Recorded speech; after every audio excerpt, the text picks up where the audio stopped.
Welcome to our channel. Today we how to protect your digital wallet with Samsung Pay security, full guide step by step clearly. Begin by downloading the Samsung Pay app from the Google Play Store or the Galaxy Store. Once installed, open the app and sign in using your Samsung account.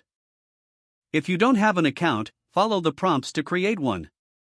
Next, set up a secure method for unlocking your device, such as a fingerprint, PIN, or pattern. Navigate to the menu icon in the top left corner of the app. From the menu, select Settings to access your security options. In the Settings menu, locate Security and click on it. Here, you can enable biometric authentication for added security. Choose the option to require authentication before making payments. This step adds an extra layer of protection against unauthorized access. Next, explore the Payment Methods section to manage your linked cards and accounts. Be sure to only link cards from trusted financial institutions. Verify any transactions through the app to ensure they are legitimate. Consider enabling notifications for each transaction you undertake. This way, you can monitor your spending in real time.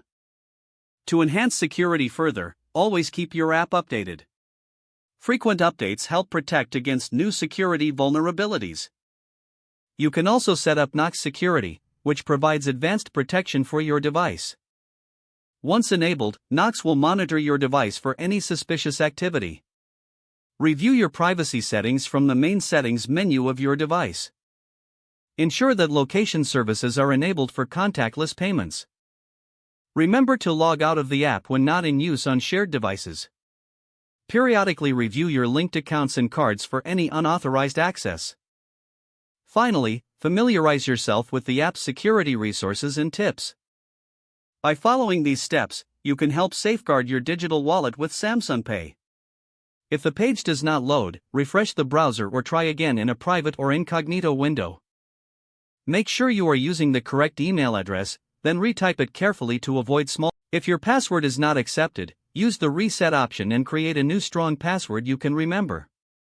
Don't forget to like this video and subscribe to our channel for more step-by-step tech guides.